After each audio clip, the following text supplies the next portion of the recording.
Susan Hepler. I'm sure when you first left the church, you had to learn how to communicate with the normal world. My question is, how often nowadays do you find yourself slipping into Scientology speak? Yeah, language, man. God, it has actually been one of the markers, the key markers for me in coming out of Scientology and through this whole recovery process I've talked so much about. The use of the language and the way I think has for me been the thing that has told me the most about my progress out of it, because now I really don't think with those terms hardly at all.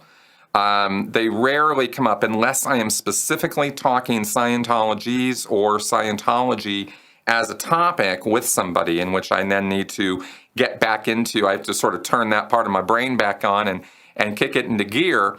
And that's a good thing. Okay, I'm not unhappy about that. This is good. This is progress.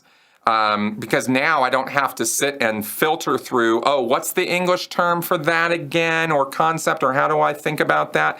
Now I can think about things in a much broader sense than I used to be able to. And that has opened up the thinking. The thing about language in these cults, and this is Scientology or any of these groups, but man, Scientology really went to town.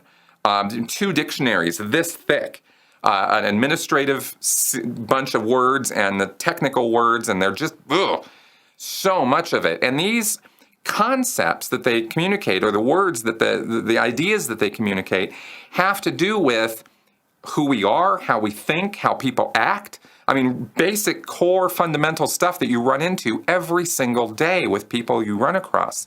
So whether in or out of Scientology. So as a Scientologist, my worldview depended so much on my understanding of people based on these ideas, these words. I mean, there was things like a service facsimile. I'll just throw some out at you. The definitions of these things are not even really that important. It's just these were specific words or ideas that meant things that made the world look a very certain way to me.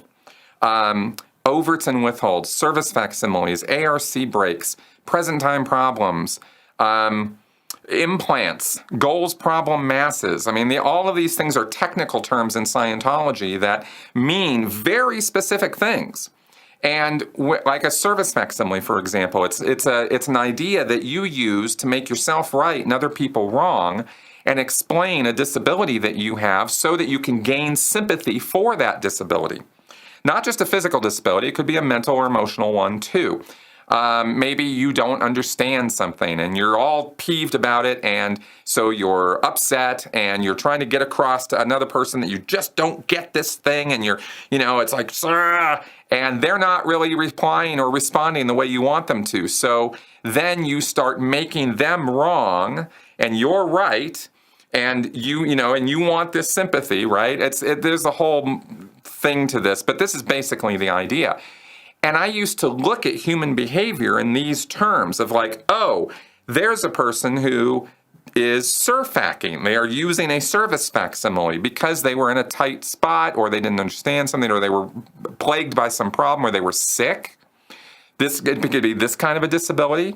This is how in Scientology people assign responsibility to a person who's the victim. I mean, here's this poor schlep who's sick, and he can't go do his job because he's literally laid up in bed with a fever, and some senior comes along. This happened in the Sea Org all the time.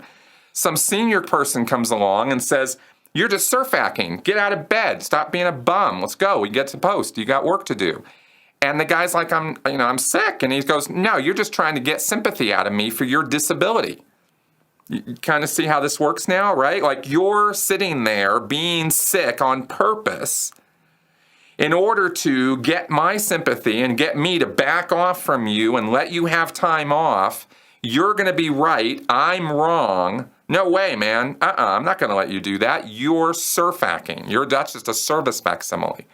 So that's kind of how it gets used, you see. And if you start looking at the world through that lens, this is how Scientologists get this unsympathetic bent or attitude towards people who have disabilities. They think those people are just surfacking. See what I mean? So that's the way. That's how powerful language can be. I hope I got that across. it's a difficult concept because there's a lot to the service facsimile, so I just kind of chose it off the top of my head there. But I think you guys might get the idea that these words are powerful, and they shape the way we think, and that shapes the way we act. And there you go. So thanks for the question.